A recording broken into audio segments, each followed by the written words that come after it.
Welcome to the Verdin Verdict Sports Show. I'm your host, Jacob Verdin. Hope everybody's having a good one. You made it to the end of the week, everybody. Round of applause. Congratulate yourself. It's Friday. We got a transfer portal update for you. We'll be reacting to some LSU basketball, what the situation is with the men's team, if they should get a new coach, who the new coach should be, the process that will go along with that, yada, yada, yada. I got a lot of time packed here with you, but let's start with the main thing, Mr. Jordan Seaton, the transfer portal, LSU putting together the #1 class. It's something that we've been talking about a lot. This guy has kind of been stealing the show, taking the cake, if you will, on the biggest piece that everyone's putting attention on. Once you got your quarterback, it's been, I'm not going to say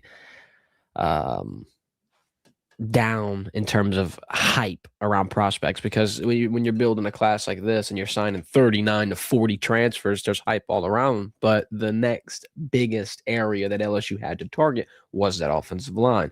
In Jordan Seaton's case, there's a lot of things going around.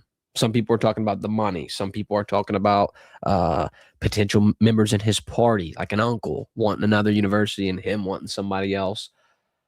So, in other words, the Jordan Seaton train, for lack of a better phrase, has kind of started to slow down, at least a little bit. But in my opinion, it doesn't mean that LSU's out the race. I wouldn't even really panic yet. There's a lot of stuff to unpack around this. The #1 thing, I think, is going to be the money, the financial aspect. You see the tweet that we got popped up on the overlay. Our guy Garland Gillen said that the number for Jordan Seaton soared past $3 million. Now, he's in the $4 to $5 million range. You're about to pay your blindside tackle exactly what you paid your quarterback. So that's an interesting dynamic in and of itself here. Now, some people are saying it's not worth it. I'm in the group of thought saying if you got it, spend it, because you've already got every other piece of your class.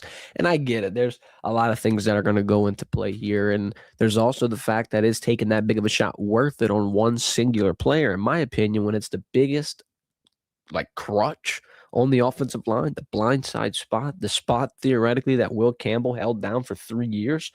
I think it's worth it. And I think that you could, not going to say feel confident in this, but this is something I would potentially hang my hat on as an LSU fan or even an LSU staff member. He was in your building. He was in Baton Rouge. He was with y'all. Y'all had him on campus. When Dan Lanning and company got him, it was in Atlanta on a neutral site, if you will.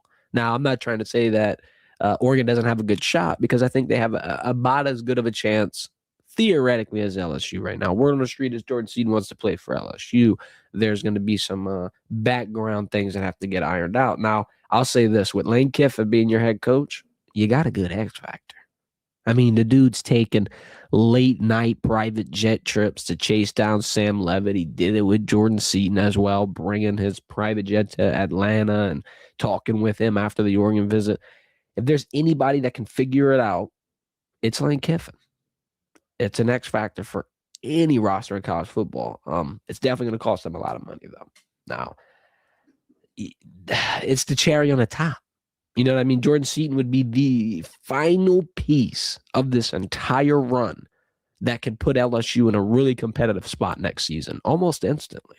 And I'm not trying to say that they're going to be making a run for the damn title, but with a solid offensive line, with the pieces that you've been able to pull at quarterback, on defense, and other areas, wide receiver, keeping Trades Green and Harlem Berry, you got a squad.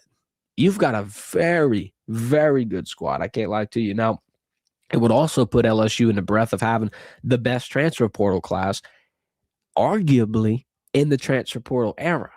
And I know that that's going to be a lot to unpack, and we'll have to break that down on a later show, looking when the classes are finalized, the amount of pieces, the average rating per recruit, yada, yada, yada. But they've put together an insane unit. I mean, if you want to go in and break it down, if you look at this graphic right here, LSU signed 2 of the top 5 right now. If they get Seaton, that would be 3 of the top 5 prospects available in the portal, all at LSU. And if you really want to break it down, 3 of the top 5 are quarterbacks, so you can only get 1 of them. After that, you got a quarterback and every other non-quarterback in that top 5 group. 60% of that top 5 would be on LSU's roster when it's all said and done. Hypothetically, if you want to even dive deeper into it, they have 39 total players on the roster. 39 total players coming in through the transfer portal. Sorry. And one of them is a 5-star. 6 of them are 4 stars. 32 are 3 stars. 32. Please keep this in mind. Some schools don't even have 32 total transfers. Matter of fact, big schools, Texas doesn't have 32 transfers total. Florida does not. Ole Miss does not. Insane. This is absolutely insane. The transfer portal work has been night and day. I mean, you've seen Lane, bro. He's grinding. He's in the facility at 3 a.m. every day, constantly. It's different. Taking pictures of the stadium, taking pictures of this, a trophy, a jersey, whatever the case may be. He's been putting in that work. I respect it. It's coming together, and I think LSU's got a really, really, really good thing coming. Now, here's something I want to talk about with Jordan Seaton as well, because I feel like this is another talking point that people have brought up, the enrollment window for LSU's spring semester, right? It is past. It was yesterday. It was initially going to be Tuesday. It got extended. They had a couple days to it. I'd imagine to be able to make some negotiations and some transfers have more opportunity. Prince Milan, obviously science linebacker from Ole Miss, he comes in. So you get one of the two that you extended it for, more than likely. Jordan Seaton, though, does not make his decision. Now, that in and of itself is not the end of the world, because some people are going to look at that and say, oh, well, he's got more time at Oregon. Oregon's spring semester, it's not final. The deadline, at least, I think it's not till March. So he's got like a month and a half damn near to be able to make his decision for that school. But that is if he comes play spring ball. LSU could still sign him and he can enroll in the fall semester and be eligible for fall camp and the season and yada, yada. He would just have to work out and get into football playing shape outside of the building. Now, there's a lot of things that are also going to get involved in that as well, because you got to ask a lot of questions. And I don't want to take it here because it's probably not going to happen.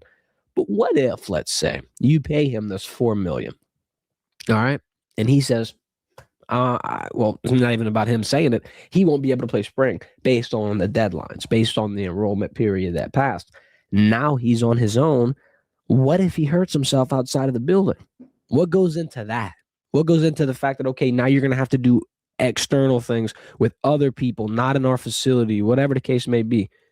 There's going to be a lot of question marks that go in that. Could he even go in the facility if he signed, but not enrolled theoretically? Like, how would this play out? That's going to be the biggest thing that I feel like is going to have to be talked about and worked a little bit, if you will. Now, it's not over, is my point. It's the fact that he missed that enrollment window. It's not done.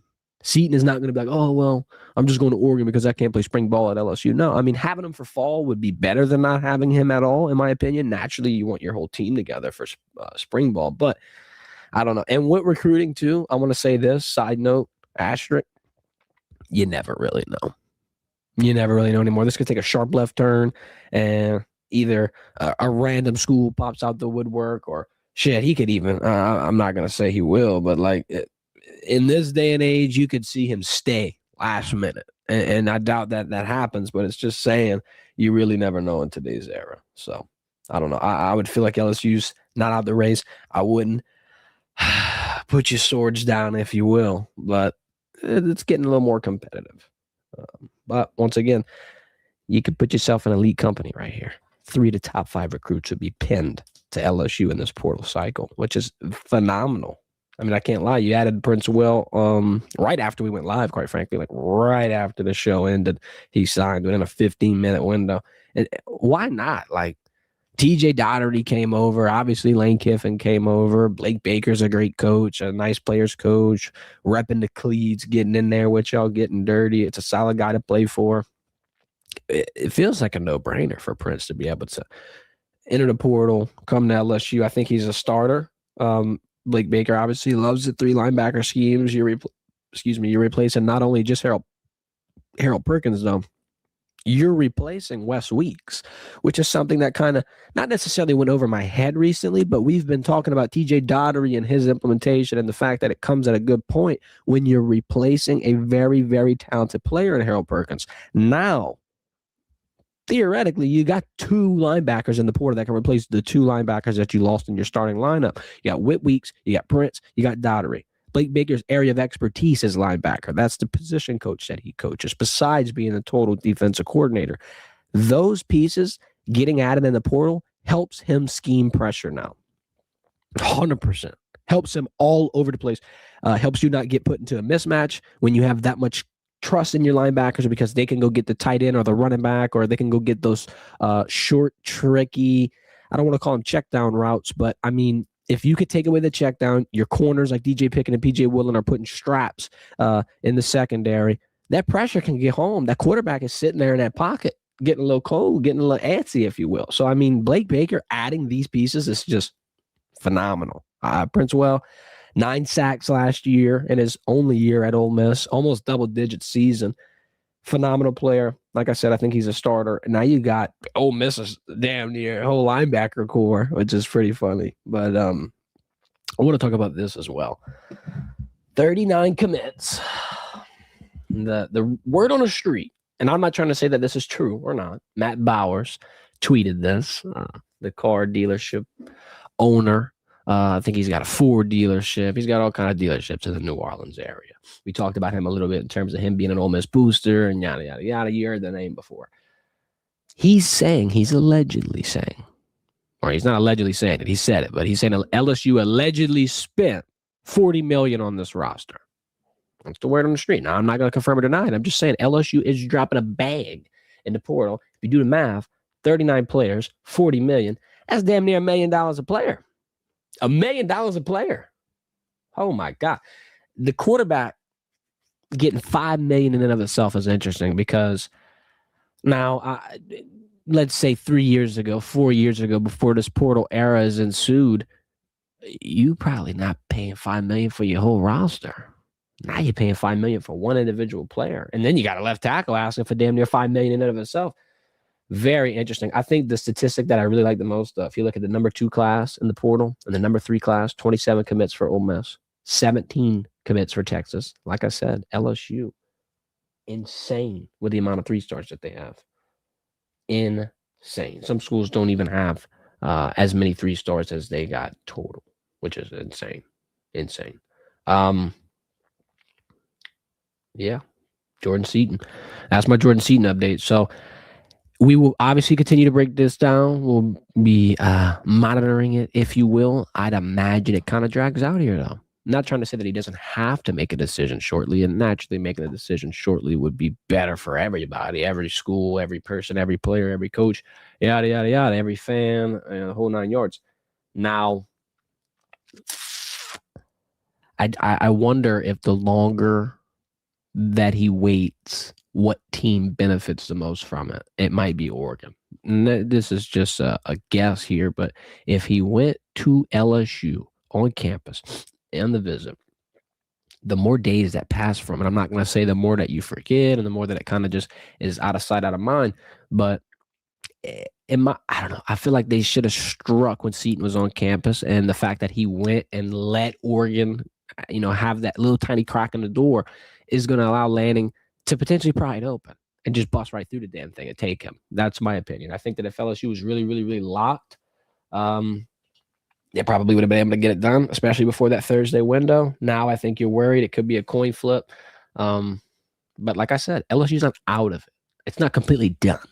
So that's something to be positive about, if you will, if there's anything to be positive about in this regard. But yeah, Princewell, Uman Milan, I think that's a very good get. I think that's going to polish off the class greatly. And then, like I said, with Blake Baker getting pressure, this is a schematic blessing because we keep fixating on the fact that the offensive scheme is getting good. And you got a lot of weapons on that side. Lane Kiffin's going to have a day. We're forgetting about the Mad Hatter on the defensive side and Blake Baker. And I will double down on my take that I said Wednesday.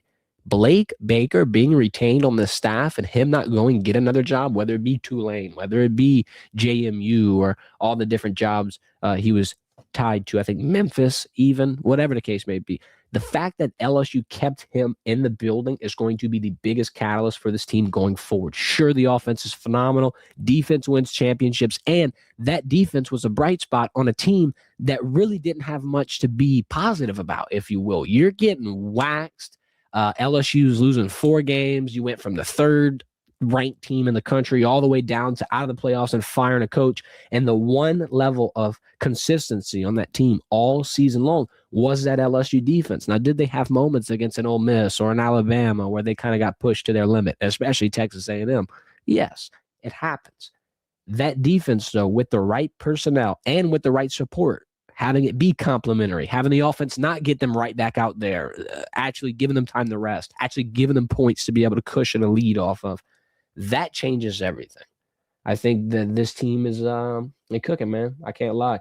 I'm excited about, obviously, the fact that Lane Kiffin's here, but really the fact that Blake Baker is here, and you've been able to hit on almost every key area in the portal. Linebacker, O-line, quarterback, wide receiver. And then another thing that hasn't really been talked about enough, you've kept every corner. In terms of the starting corner room that you have, you've kept the bulk of your guys. Yeah, you lost Ashton Stamps. Obviously, Mansour Delane going to the NFL. But you still got DJ. You still got PJ. You still got Mike Turner. You still got a lot of names that are going to be able to get out there whenever the going gets tough, if you will. Jakeem Jackson. I mean, you can go on and on. They've got a bunch of corners that they're going to be able to utilize. And then the fact that you kept Corey Raymond, too. I think it can't go understated or overstated, if you will. LSU defense and just the team in general, the potential is on the way up.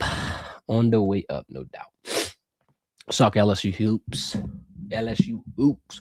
Women's basketball last night beat the hell out of A&M on the road. I can't lie to you. I looked at the statistics, and sometimes the box score, not sometimes, there's a good portion of the time where the box score does not tell the whole story of the game. Here's a very good example. Yeah, weird example, but a good example. Monday night, wild card playoff round. Steelers versus Texans. You look at that score, you think the Texans dog walk the Steelers. When matter of fact, it was kind of a dragging out game, especially through the first half. Defensive struggles. Obviously, Texans defense was able to capitalize on what Pittsburgh didn't do well. But the box score in and of itself, and just looking at the score, did not tell the whole story of the game, where C.J. Stroud's struggling, dropping the ball 5 times, yada, yada, yada, yada, yada. In basketball, I think it's also easier to kind of get distracted. There's a lot more players, a lot more stats, a lot more moving parts. Don't matter how you read this box score for LSU versus Texas A&M, they murked the Aggies. It doesn't matter what you look at. Every facet of this box score 100% tells the story in this regard. You showed off the depth. You got 5 players scoring 10-plus points in your lineup. You outscored the Aggies on the bench 47-17. That's phenomenal. Malaysia Fulwiley came in leading scorer in terms of LSU, 16 points at halftime. She would have been the leading scorer for Texas A&M at half. They didn't even have a athlete get 16-plus in the entire game. At the free throw line, LSU is 20-20, a perfect 20 of 20. A&M, 60%. LSU out-rebounded them 49-24. Points off of turnovers was crazy. LSU had 41. A&M only had 9. Then 50 points in the paint to A&M's 14. Also 26-2 on fast breaks. This is polar opposites in terms of LSU women's basketball, LSU men's basketball. And I don't want to have to take it there, but the women's team, not only have they had success in the past, they lost it. They found it again. They've rebuilt. They've gotten a great recruiting class. They've gotten a great portal class. They've been able to replace a lot of key depth, whether it be Angel Reese, Anissa Morrow, even losing somebody like Haley Van Lith, back in the day losing Alexis Morris. They've constantly kept it turning.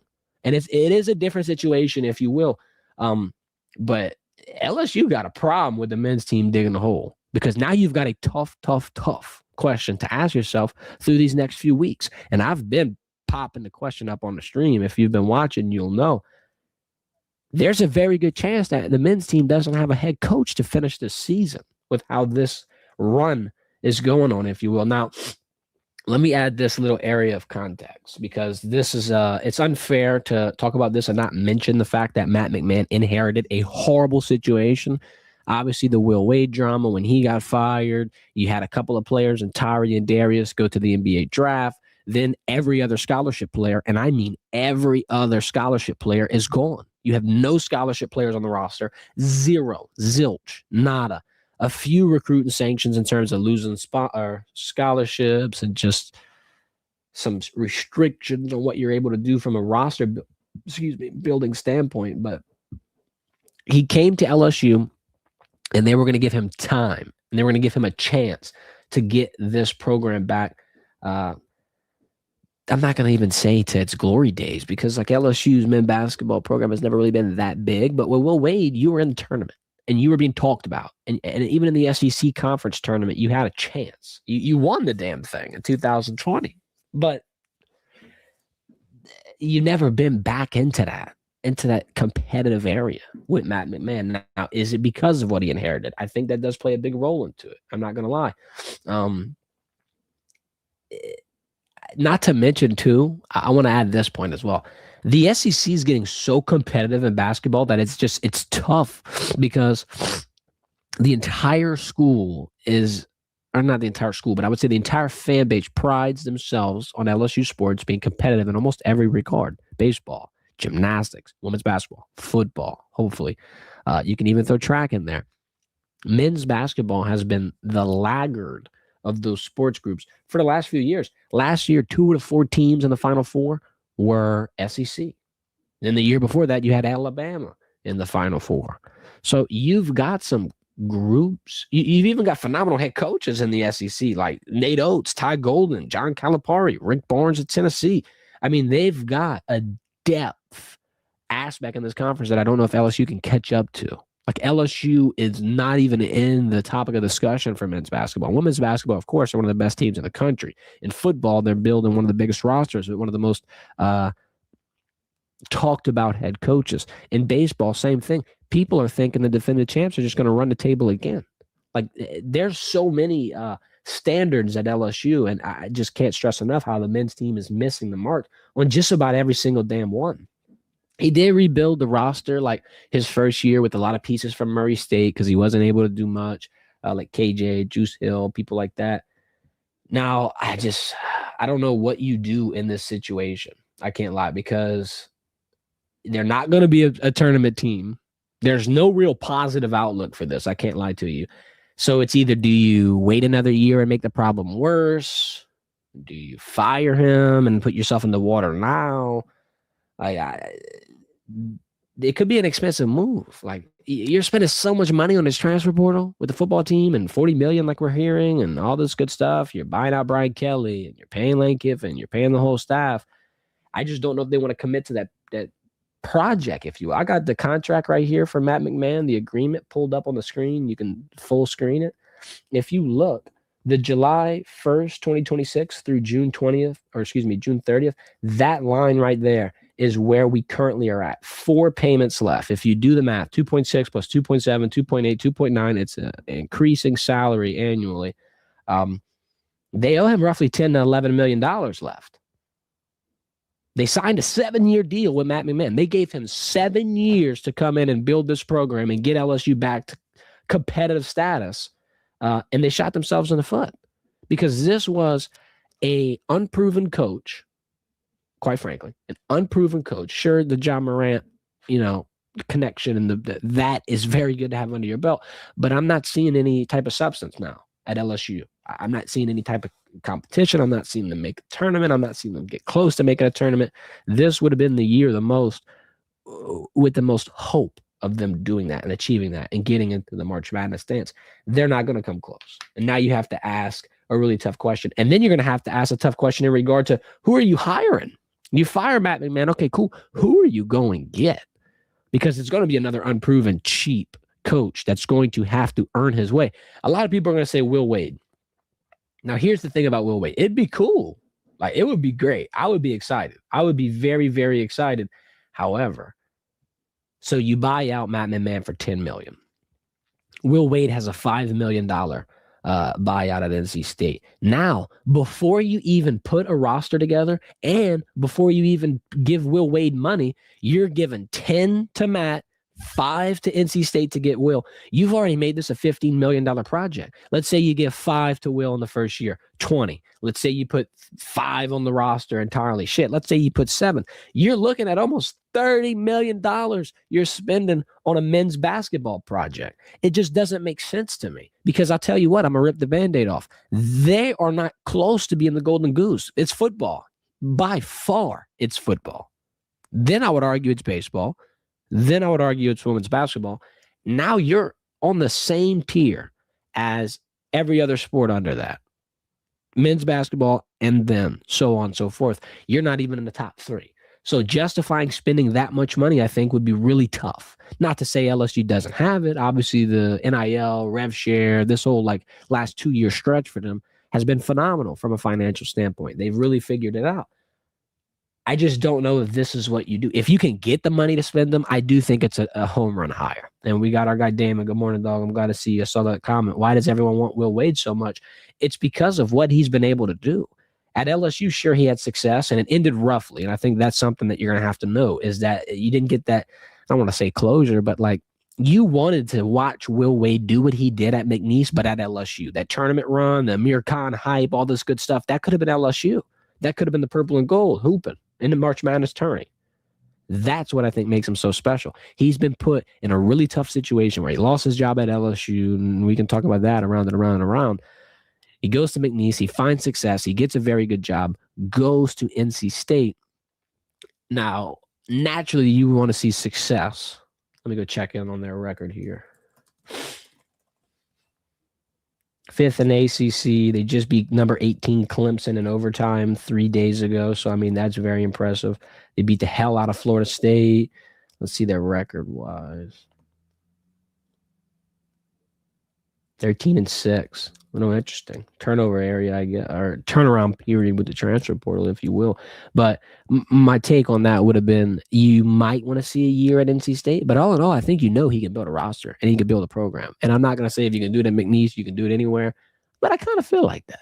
And I do think the connection with President Wade Roos, those ties definitely have to be talked about as well. Now, the question is, like I said, do you have the money to buy out Matt McMahon, hire Will Wade, build a roster, and then all while Lane Kiffin, the portal king, is sitting there with his feet up on Skip Bertman, getting recruit after recruit after recruit, which is good. That's your golden goose. If anybody has to win, it's going to be football because all boats rise when football is doing really well at LSU or at any college in general. My point being, though, you can't have everything, guys. You can't have the shiny, flashy football team, the shiny, flashy baseball team, women's basketball, men's basketball, track, gym, all this stuff. You can't have it all. You can't have it all. And I think the men's basketball team will potentially suffer because of that. But imagine LSU football, baseball, both basketball teams, the Saints, the Pels. Imagine them turning up next year. Saints and Pels are really close to playoffs. LSU football really close to playoffs. Baseball team defending a chip. Could have some good times ahead for Louisiana sports fans. All right, I'm getting out of here. Appreciate everybody for coming join me on this Friday morning at 9 a.m. You know the drill. Live every Monday, Wednesday, Friday at 9 a.m. right here, YouTube, Facebook. We also got social media accounts on every single platform you want. TikTok, Threads even, Twitter, whatever the case may be. It's all linked in the description below. Hit that thumbs up before we get out of here. This has been the Verdin Verdict. I'm your guy, Jacob Verdin. Y'all enjoy this weekend, man.